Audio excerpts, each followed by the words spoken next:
ಕಲಬುರಗಿ ನಗರದಲ್ಲಿ ಚಾಲನಾ ಪರವಾನಗಿ ಇಲ್ಲದೆ ವಾಹನ ಚಲಾಯಿಸುವ ಅಪ್ರಾಪ್ತ ವಯಸ್ಸಿನ ಬಾಲಕ ಹಾಗೂ ಬಾಲಕಿಯರ ವಿರುದ್ಧ ವಿಶೇಷ ಕಾರ್ಯಾಚರಣೆ ಕೈಗೊಂಡು ಸೂಕ್ತ ಕ್ರಮ ಜರುಗಿಸುವಂತೆ ಮಾನ್ಯ ಪೊಲೀಸ್ ಆಯುಕ್ತರಾದ ಡಾ ಶರಣಪ್ಪ ಎಸ್.ಡಿ. ಐಪಿಎಸ್ ರವರ ನಿರ್ದೇಶನದಂತೆ ಕಲಬುರಗಿ ನಗರದ ಎಲ್ಲಾ ಪೊಲೀಸ್ ಠಾಣೆ ವ್ಯಾಪ್ತಿಯಲ್ಲಿ 15, 16, 17, 18 ವರ್ಷದೊಳಗಿನ ಬಾಲಕ ಬಾಲಕಿಯರ ವಿರುದ್ಧ ವಿಶೇಷ ಕಾರ್ಯಾಚರಣೆ ಕೈಗೊಂಡು ಒಟ್ಟು 154 ಮೋಟಾರ್ ಸೈಕಲ್ಗಳನ್ನು ವಶಪಡಿಸಿಕೊಳ್ಳಲಾಗಿರುತ್ತದೆ. ವಾಹನ ಚಾಲನಾ ಪರವಾನಗಿ ಇಲ್ಲದೆ ವಾಹನ ಚಲಾಯಿಸಿದರೆ ಪೋಷಕರು ತಮ್ಮ ಅಪ್ರಾಪ್ತ ವಯಸ್ಸಿನ ಮಕ್ಕಳಿಗೆ ವಾಹನ ಚಲಾಯಿಸಲು ನೀಡಬಾರದು ಹಾಗೂ ವಾಹನ ಚಾಲನಾ ಪರವಾನಗಿ ಇಲ್ಲದ ಯಾವುದೇ ವ್ಯಕ್ತಿಗಳಿಗೆ ತಮ್ಮ ವಾಹನಗಳನ್ನು ಚಲಾಯಿಸಲು ನೀಡಬಾರದು ಎಂದು ಮಾನ್ಯ ಪೊಲೀಸ್ ಆಯುಕ್ತರಾದ ಡಾ ಶರಣಪ್ಪ ಎಸ್.ಡಿ. ಐಪಿಎಸ್ ರವರ ಪತ್ರಿಕಾಗೋಷ್ಠಿಯಲ್ಲಿ ತಿಳಿಸಿದರು.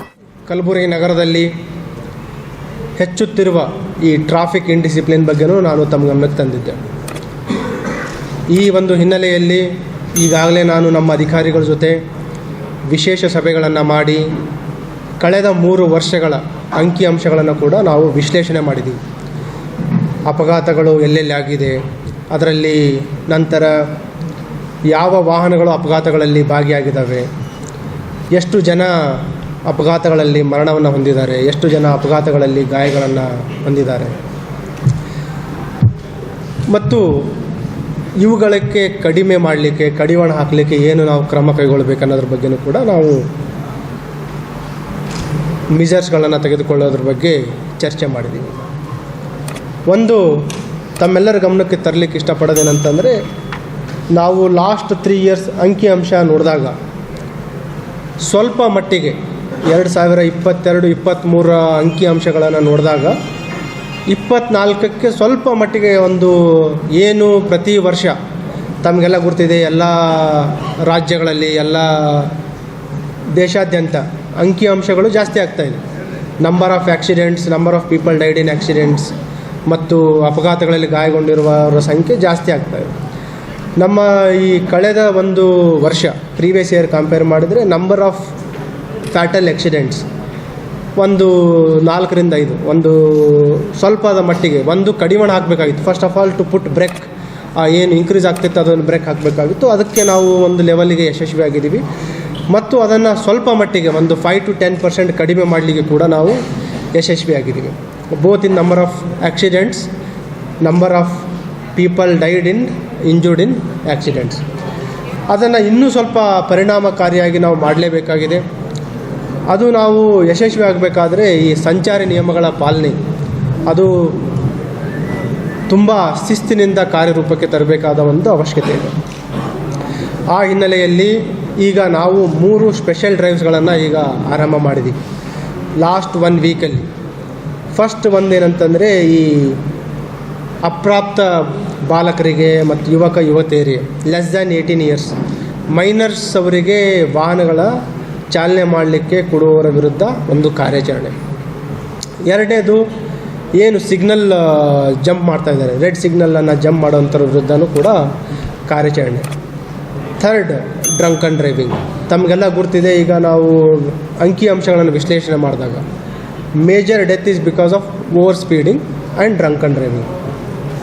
ಆ ಹಿನ್ನೆಲೆಯಲ್ಲಿ ನಮ್ಮ ಏನು ಈಗ ಸ್ಟೇಟ್ ಹೈವೇ ಬರುತ್ತೆ, ನಮಗೆ ನ್ಯಾಷನಲ್ ಹೈವೇ ಬರುತ್ತೆ, ಅಲ್ಲಿ ಈ ಓವರ್ ಸ್ಪೀಡ್ ಬಗ್ಗೆ ಹೆಚ್ಚಿನ ಒತ್ತು ಕೊಟ್ಟು ಅದರ ಬಗ್ಗೆ ನಾವು ಕಾರ್ಯಾಚರಣೆ ಮಾಡ್ತಾಯಿದ್ದೀವಿ. ನೆಕ್ಸ್ಟ್, ಡ್ರಂಕ್ ಆ್ಯಂಡ್ ಡ್ರೈವಿಂಗ್ಗಳ ಬಗ್ಗೆಯೂ ಕೂಡ ನಾವು ಒಂದು ವಿಶೇಷ ಒತ್ತನ್ನು ಕೊಟ್ಟು ಈಗ ಅದನ್ನು ಕೂಡ ನಾವು ಸ್ಟಾರ್ಟ್ ಮಾಡಿದ್ದೀವಿ. ಇಲ್ಲೇನು ನಮ್ಮ ಹತ್ರ 2 ಸಂಚಾರಿ ಪೊಲೀಸ್ ಸ್ಟೇಷನ್ ಇದೆ. ಅವರು ಟ್ರಾಫಿಕ್ ರೆಗ್ಯುಲೇಷನ್ ಮಾಡಬೇಕು, ಎನ್ಫೋರ್ಸ್ಮೆಂಟ್ ಮಾಡಬೇಕು ಮತ್ತು ಅವರ ಎನ್ಫೋರ್ಸ್ಮೆಂಟ್ ನಗರದಾದ್ಯಂತ ಒಂದು ಪರಿಣಾಮಕಾರಿಯಾಗಿ ಸಾರ್ವಜನಿಕರಿಗೆ ಅದು ತಲುಪುವ ಮಟ್ಟಕ್ಕೆ ಆಗಲ್ಲ ಅಂತ ತಿಳ್ಕೊಂಡು ನಾವು ನಮ್ಮ regular law and order police ಸಿಬ್ಬಂದಿಯನ್ನು ಕೂಡ ನಾವು ಈಗ ಅಧಿಕಾರಿಗಳನ್ನು ಕೂಡ ನಾವು ಬಳಸ್ತಾ ಇದ್ದೀವಿ.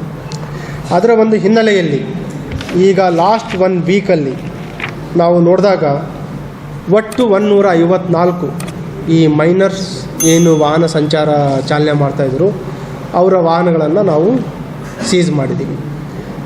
ಒಂದು ಕೆಲವು ಸಾರ್ವಜನಿಕರಲ್ಲಿ, ತಂದೆ ತಾಯಂದರಲ್ಲಿ, ಈ ವಿದ್ಯಾರ್ಥಿಗಳಲ್ಲಿ ಕಾನೂನು ಬಗ್ಗೆ ಅರಿವಿಲ್ಲ ಅಂತಲೂ ನಾವು ಇಟ್ಕೊಂಡ್ರೆ ಇದನ್ನು ನಾವು ಅವರಿಗೆ ಒಂದು ಎಚ್ಚರಿಕೆಯಾಗಿ ಅವರ ಮುಖಾಂತರ we want to use them as ambassadors. ನಮ್ಮ ಈ ಸಂಚಾರಿ ನಿಯಮಗಳನ್ನು ಪಾಲನೆಗೆ ಏನು ಒಂದು ರಾಯಭಾರಿಗಳ ಥರ ಅವರು ಹೋಗಿ ಎಲ್ಲರ ಬಗ್ಗೆ ಒಂದು ಈ ನಿಯಮಗಳ ಬಗ್ಗೆ ಒಂದು ಅವೇರ್ನೆಸ್ ಕ್ರಿಯೇಟ್ ಮಾಡಲಿಕ್ಕೂ ಕೂಡ ಅವರಿಗೆ ನಾವು ಈಗ ಮನವಿ ಮಾಡಿದ್ದೀವಿ. ಮತ್ತು ಅವರು ಕೂಡ ಫಸ್ಟ್ ಅವರು ಏನು ಟ್ರಾಫಿಕ್ ನಿಯಮಗಳಿದೆ, ಸಂಚಾರಿ ನಿಯಮಗಳು ಕಡ್ಡಾಯವಾಗಿ ಪಾಲನೆ ಮಾಡಬೇಕು ಅಂತ ಹೇಳಿದ್ವಿ. ಮತ್ತು ಅವರ ಏನು ಸೀಸ್ ಆಗಿರುವಂಥ ವೆಹಿಕಲ್ಸ್ ಇದೆ ಕಂಪ್ಲೀಟ್ ನಮ್ಮ ಹತ್ರ ಡೇಟಾಬೇಸ್ ಇದೆ. ಈಗ ಮೈನರ್ಸ್ಗಳಿಗೆ ಒಂದು ವಾಹನಗಳನ್ನು ನೀಡಿದರೆ ಕಾನೂನು ಯಾವ ರೀತಿ ಇದೆ ಅಂತ ಹೇಳಲಿಕ್ಕೆ ಇಷ್ಟಪಡ್ತಾರೆ.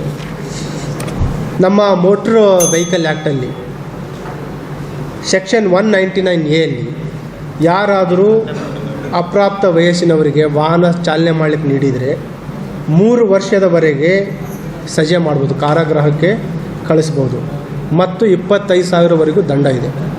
ಅಪ್ ಟು 3 ಇಯರ್ಸ್ 3 ವರ್ಷದವರೆಗೆ ಕಾರಾಗೃಹದ ಶಿಕ್ಷೆ ಮತ್ತು 25,000 ರೂಪಾಯಿಯ ದಂಡ ಇದೆ.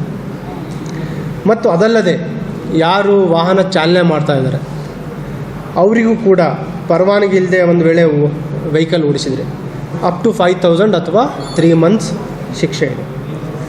ಇನ್ನೂ ಒಂದಿದೆ, ಒಂದು ಅಪ್ರಾಪ್ತ ವಯಸ್ಸರಿಗೆ ವಾಹನ ಚಾಲನೆ ಮಾಡಿಕೊಡುವಂಥದ್ದು.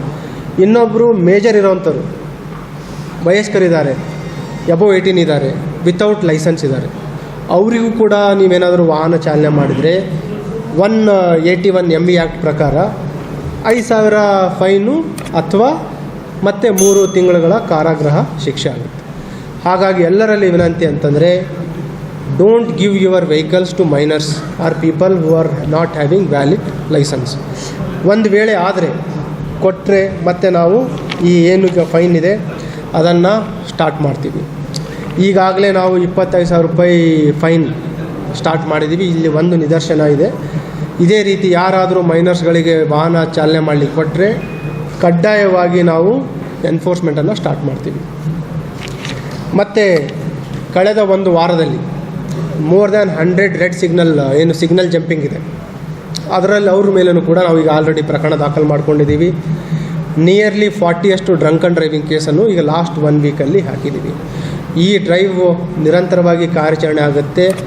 ಎಲ್ಲಿವರೆಗೆ ಅಂತಂದರೆ ಎಲ್ಲರೂ ತಾವು ಇಲ್ಲೇನು ಸಾರ್ವಜನಿಕರು ಸೇರಿದ್ದಾರೆ ಮತ್ತು ಯಾರು ತಮ್ಮ ಮಾಧ್ಯಮದ ಮುಖಾಂತರ ಈ ಸಂದೇಶ ತಲುಪ್ತಾ ಇದೆ, ತಮ್ಮೆಲ್ಲರ ಒಂದು ಹಿತಾಸಕ್ತಿಯಲ್ಲಿ ತಮ್ಮ ಮಕ್ಕಳ ಒಂದು ಸುರಕ್ಷತಾ ದೃಷ್ಟಿಯಿಂದ ಹೇಳ್ತಾ ಇದ್ದೀವಿ, don't give your vehicles to minors.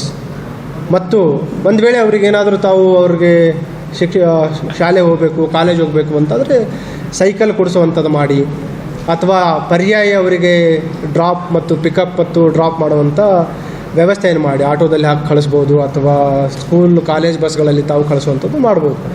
ಅದನ್ನು ಬಿಟ್ಟು ಮಕ್ಕಳ ಒಂದು ಭವಿಷ್ಯದ ಬಗ್ಗೆ ಆಟ ಆಡೋದು ಬೇಡ. ಈಗಾಗಲೇ ಅವರಿಗೆ ತಮ್ಮ ನಿಯರ್ ಆ್ಯಂಡ್ ಡಿಯರ್ ಒನ್ಸನ್ನು ಕಳ್ಕೊಂಡ್ರೆ ಎಷ್ಟೊಂದು ಜೀವನ ಪರ್ಯಂತ ಪ್ರಾಯಶ್ಚಿತ್ತ ಪಡುವಂಥ ಘಟನೆಗಳು ಸುಮಾರು ಈಗಾಗಲೇ ನಾವು ನೋಡಿದ್ದೀವಿ. ಆ ಘಟನೆಗಳನ್ನು ಅವುಗಳಿಂದ ನಾವು ಪಾಠ ಕಲಿತು ನಮ್ಮ ಮಕ್ಕಳಿಗೆ ನಾವು ಕಾನೂನನ್ನು ಉಲ್ಲಂಘನೆ ಮಾಡಲಿಕ್ಕೆ ಅವಕಾಶನ ಮಾಡಿಕೊಡ್ಬಾರ್ದು ಅಂತ ಈಗಾಗಲೇ ಎಚ್ಚರಿಕೆಯನ್ನು ನೀಡಿದ್ದೀವಿ. ಇದಲ್ಲದೆ ಮತ್ತು ಎಲ್ಲ ನಮ್ಮ ಅಧಿಕಾರಿಗಳ ಜೊತೆನೂ ಈಗ ಸೂಚನೆ ನೀಡಿದ್ದೀವಿ. ಎಲ್ಲ ವಿದ್ಯಾಸಂಸ್ಥೆಗಳು ಏನೇನಿದೆ, ಎಜುಕೇಷನ್ ಇನ್ಸ್ಟಿಟ್ಯೂಷನ್ಸ್, ಕಾಲೇಜಸ್ ಮತ್ತು ಸ್ಕೂಲ್ಸ್, ಅಲ್ಲಿನೂ ಕೂಡ ನಾವು ಡೈಲಿ ಡ್ರೈವನ್ನು ಮಾಡ್ತೀವಿ. ಯಾರು ವಿದ್ಯಾರ್ಥಿಗಳು ವಿತೌಟ್ ವ್ಯಾಲಿಡ್ ಲೈಸೆನ್ಸ್, ಮೈನರ್ಸ್ ಯಾರು ಅಲ್ಲಿ ವಾಹನಗಳನ್ನು ಚಾಲನೆ ಮಾಡ್ತಾರೆ ಅವ್ರ ಮೇಲೆ ನಿರ್ದಾಕ್ಷಿಣ್ಯವಾಗಿ ನಾವು ಕ್ರಮವನ್ನು ಕೈಗೊಳ್ತೀವಿ. ಮತ್ತು ವಿದ್ಯಾಸಂಸ್ಥೆಗಳಿಗೂ ನಾವು ಮನವಿ ಮಾಡ್ತೀವಿ, ಅವರು ಕೂಡ ಎಲ್ಲ ಅವ್ರದ್ದೇನು ಬೆಳಗ್ಗೆ ಅಸೆಂಬ್ಲಿ ಇರುತ್ತೆ ಆ ಸಂದರ್ಭದಲ್ಲಿ ಮಕ್ಕಳಿಗೆ ಒಂದು ಎಜುಕೇಟ್ ಮಾಡಬೇಕು, ಅವೇರ್ನೆಸ್ಸನ್ನು ಮಾಡಬೇಕು. ಮತ್ತು ಅಲ್ಲಿ ಆ ಸಂದರ್ಭದಲ್ಲಿ ಅವರು ಸ್ಥಳೀಯ ಪೊಲೀಸರಿಗೆ ಕರೆದು ಅವ್ರ ಮುಖಾಂತರನೂ ಕೂಡ ನಾವು ಈ ಒಂದು ಅವೇರ್ನೆಸ್ ಡ್ರೈವನ್ನು ಕೂಡ ನಾವು ಮಾಡ್ತೀವಿ. ನಿರಂತರವಾಗಿ ಈ ಕಾರ್ಯಾಚರಣೆ ಮುಂದುವರಿಯುತ್ತೆ. ಈ ಸ್ಕೂಲ್ದು ಮಾಡಿದೀವಿ ಮೈನರ್ಸ್ದು, ನೆಕ್ಸ್ಟ್ 3 ಡೇಸ್ಲಿಂದ 100 ಹಾಕಿದ್ದೀವಿ, ಜಸ್ಟ್ 3 ಡೇಸಲ್ಲಿ. But I said 1 week. ಈಗೇನಾಗ್ತಾ ಇದೆ, ಈಗ ನಿಮ್ಗೆಲ್ಲ ಗೊತ್ತಿದೆ, ಇಟ್ ಈಸ್ ವೆರಿ ಆ ಭಯ ಇಲ್ಲ, ಜನ ನಾವು ಫೈನ್ ಹಾಕ್ತೀವನ್ನೋ ಭಯ ಇಲ್ಲ. ಸೊ ಹಾಗಾಗಿ ಡೆಫಿನೆಟ್ಲಿ ನಾನು ನಿಮ್ಗೆ ಹೇಳಿದ್ದೀನಿ, you will see the change in 1 month.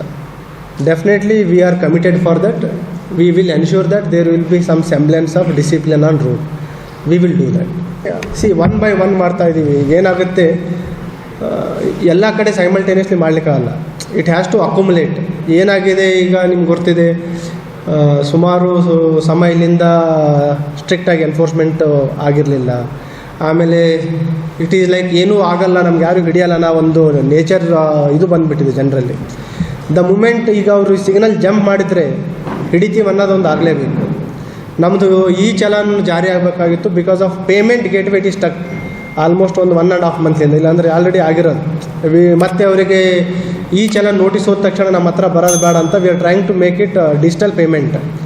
ಅಲ್ಲೇ QR ಕೋಡ್ ಹಾಕೋದು ಅಥವಾ ಬೇರೆ ರೀತಿ, ಅದ್ರ ಸಲುವಾಗಿ ಸ್ವಲ್ಪ ಡಿಲೇ ಆಗ್ತಾ ಇದೆ. ಅದು ಒಂದು ವೇಳೆ ಬೇಗ ಸ್ಟಾರ್ಟ್ ಆಗಿಬಿಟ್ರೆ it will help us to ಸ್ವಲ್ಪ ಇನ್ನಷ್ಟು ಮಟ್ಟಿಗೆ ಬಿಸಿ ಮುಡ್ಲಿಕ್ಕೆ ಸಾಧ್ಯ ಆಗುತ್ತೆ.